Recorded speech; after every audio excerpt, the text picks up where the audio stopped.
Frida Kahlo nació en Coyoacán, México, el 6 de julio de 1907, hija de padre alemán y madre mexicana. Fue una de las pintoras más destacadas del siglo XX en Latinoamérica, no solamente por los temas que tocaba en sus obras, sino por su importante figura en su país natal.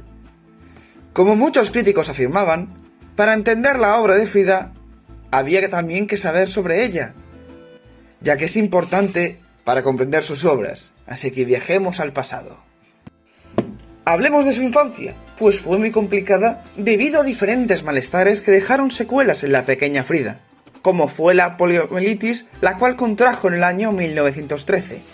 Esta es una enfermedad que puede afectar a la médula espinal, causando debilidad muscular y parálisis.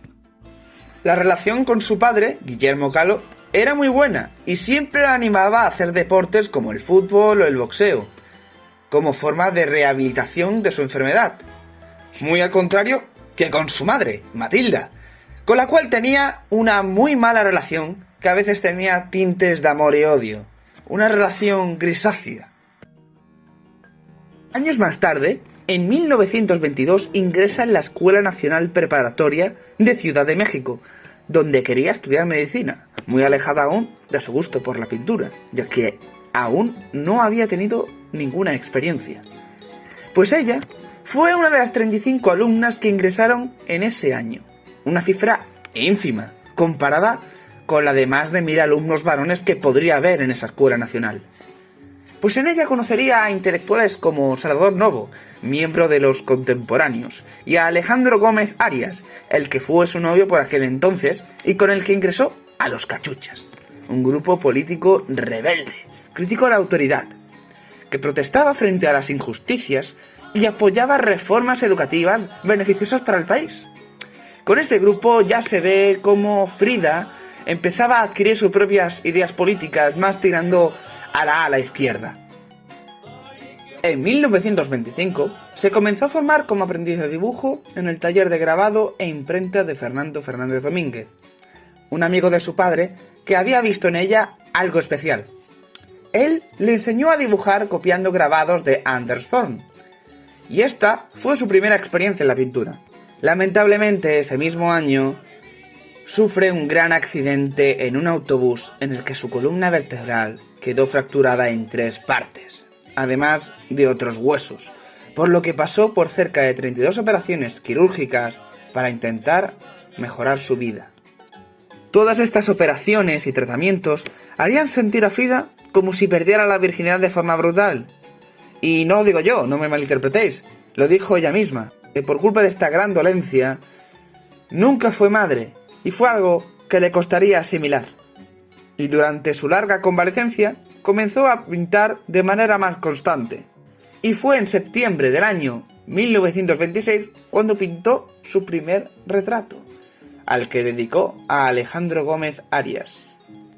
Poco a poco, por ejemplo en 1927, cuando empieza a innovar un poco más, emprendió una dinámica que continuaría el resto de su existencia, y fue reflejar en sus cuadros los sucesos de su vida y los sentimientos que en ésta producía. Debido a los espacios políticos a los que frecuentaba, años después conoce a Diego Rivera, el que sería su esposo desde 1929 hasta 1939, y con el que se influyó mutuamente debido a que compartía con él gustos similares al arte popular mexicano de raíces indígenas y a un periodo posrevolucionario. Fue una relación de amor y odio.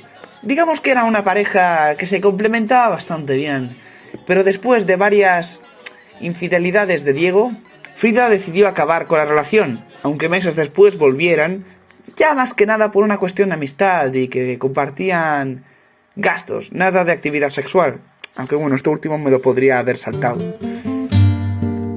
Ese año, Frida hace un nuevo autorretrato, Las dos Fridas, donde reflejaba sus dos personalidades.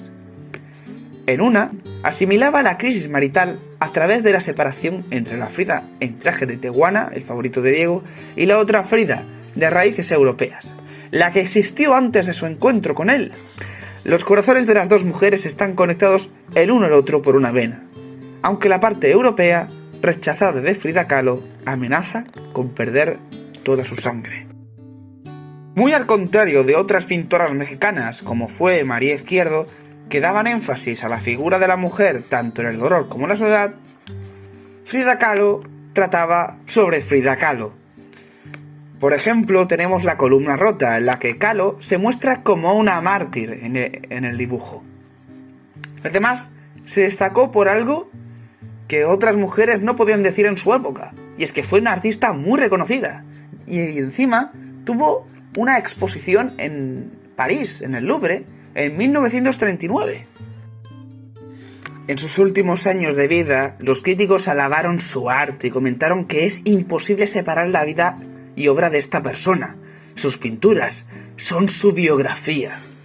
Y finalmente murió a los 47 años por bronconeumonía, el 13 de julio de 1954, y sus restos fueron llevados a la Casa Azul, donde la vio nacer. Sus últimas palabras en su diario fue: espero alegre la salida, y espero no volver jamás.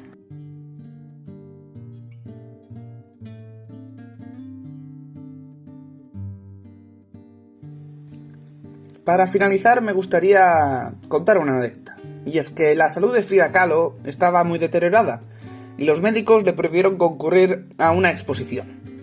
No obstante, ella hizo caso omiso, y llegó en una ambulancia, asistiendo a su propia exposición en una cama de hospital, para sorpresa de fotógrafos, periodistas y los asistentes que fueron a ver sus obras. La cama fue colocada en el centro de la galería, ¿no? Y Frida contó chistes, cantó y le dio la tarde entera. La exhibición, obviamente, fue un éxito rotundo. O sea, decidme qué artista va a su propia exposición en una cama de hospital. Simplemente Frida Kahlo.